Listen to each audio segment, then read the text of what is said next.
Repeat the sounding joy. The second verse of the song, the hymn, Joy to the World, goes through and through and through. Perhaps you can bring it up in your mind. I would sing it for you, but you all know better than to ask me to sing anything, right? You've learned that now in these 2.5 years. Repeat the sounding joy.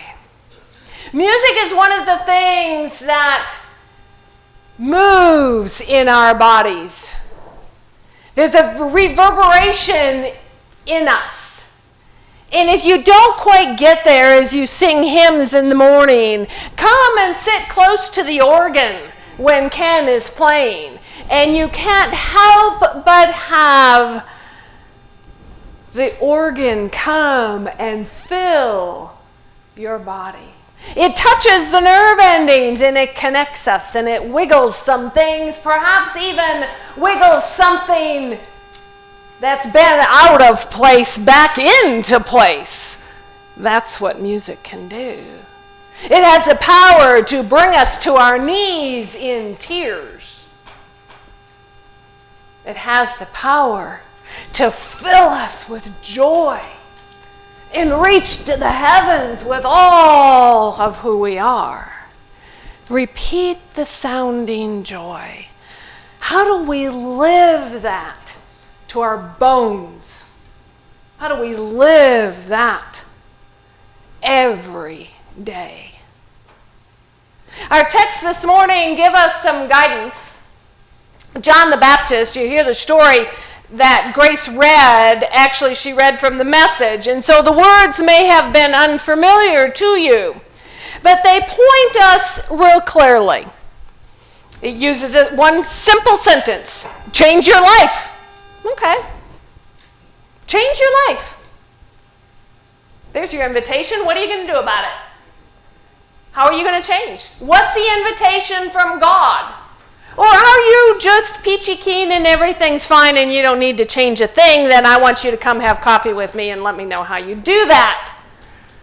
Because I don't think that's the case for any of us. In a life of faith, in relationship with God, we always have room for growth.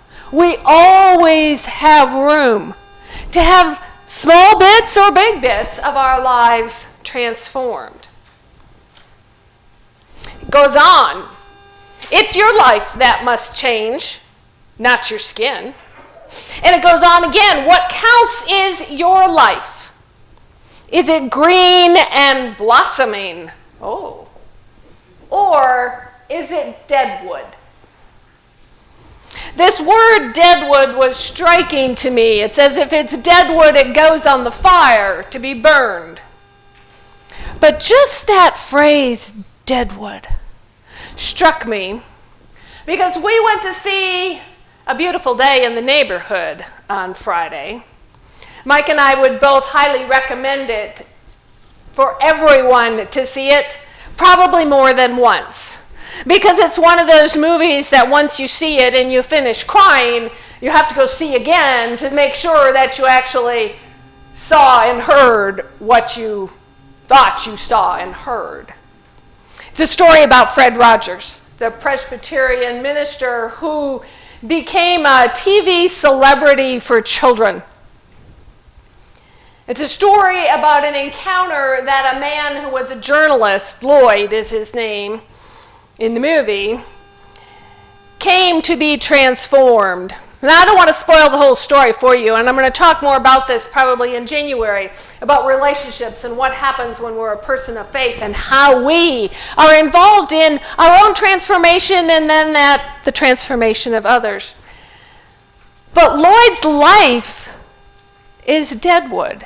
He's married, he has a small child, and he is cranky and ugly.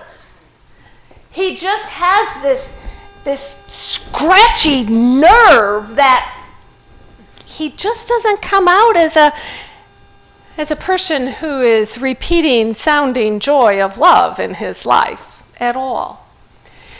And Lloyd is completely irritated with Fred Rogers. I mean, completely. Lloyd goes to interview Mr. Rogers and wants to ask him all these questions and get underneath the surface and see what's really wrong with this man, that he really can't be true. And Fred Rogers just kind of sits and listens and uses beautiful words like, the most important thing I'm doing right now is just listening to you. Yeah, that was striking. It was on the telephone. The most important thing I'm doing is listening to you. How often do we say that in our busyness? Lloyd becomes more and more irritated by this soft, gentle nature, by this invitation of loving kindness. And Fred had this knack of kind of just gently turning questions back toward Lloyd, and Lloyd kept running. I mean, sometimes he literally left the room. I can't talk to you anymore, because he was just getting, Lloyd didn't want to deal with his life. He was not being an attentive father. He was getting cranky, and then he had this absolutely horrific non-relationship with his father.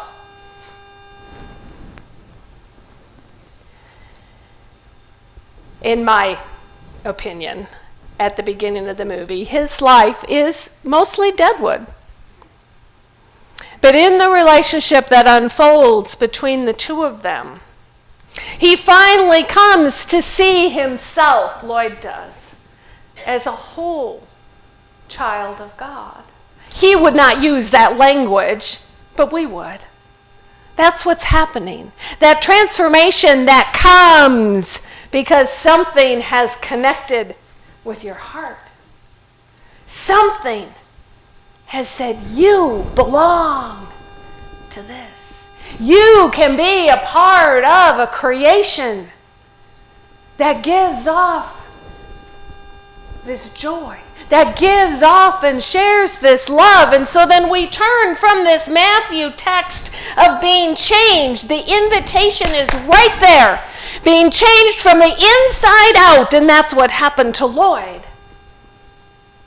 through a little puppet tiger and a very kind man.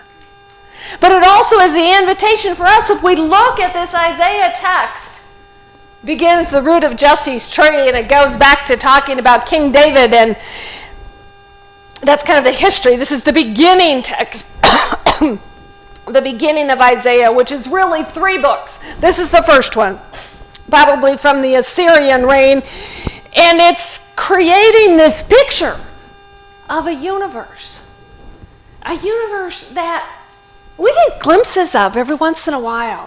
For those of you that watch the Nature Channel, you probably see this, or for those of you that like to watch soft, fuzzy things on Facebook, you might see it as well. But it's of the animals as they connect with one another in the wild. I saw one just yesterday, a deer having her baby, if you will, with a leopard very close by. The baby, the little calf drops the fawn, and it's just laying there. The mother takes off, and here's this leopard. I think it's a leopard. And you watch it, and it's like, oh, what's going to happen to this baby that hasn't even been licked off? And, here comes this fierce animal, right? And then it goes on to show that the two of them become friends. Here's the little fawn licking and playing with this predator. And we see these pieces of creation, these pieces of nature all around us.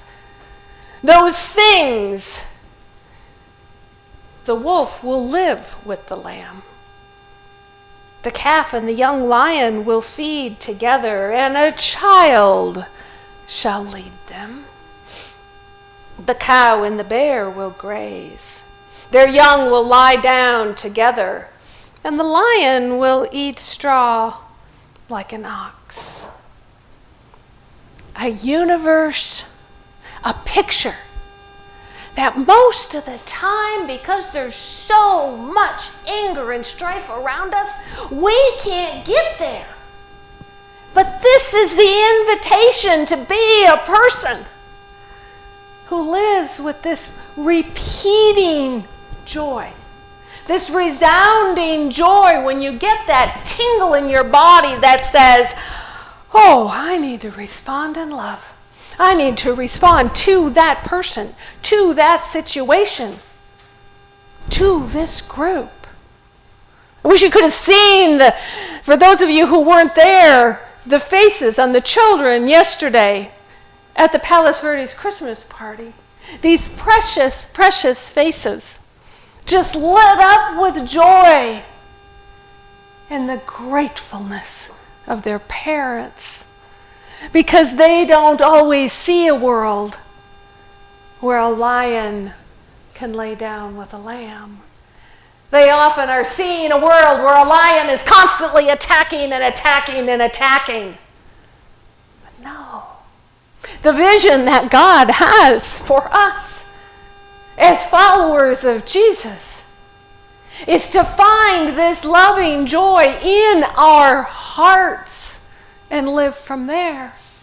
Matthew invites us to be changed from the inside out and to bring the loving kindness, to bring that repeating, resounding joy that is an embodied thing. If we do it all from our head, all from our mind, we can get terribly mixed up, because our mind will play tricks on us and tell us, oh, we've done enough, or oh, that person probably doesn't need your help. But if you respond from the heart, from the body, there is a whole different way that we can see and interact in the world.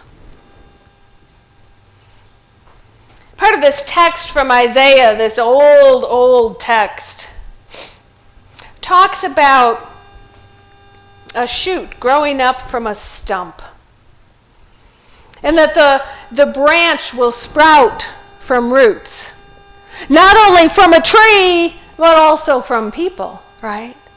A branch of love sprouts from your life. Your life with your family, your children, the people that you work with, and the checkout person at the grocery store. That's where the branches come up, right there. I've seen that in my own life in nature.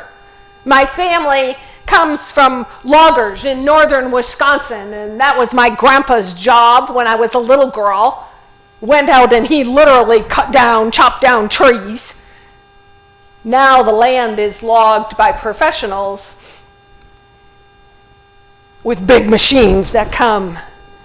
But we have all over this property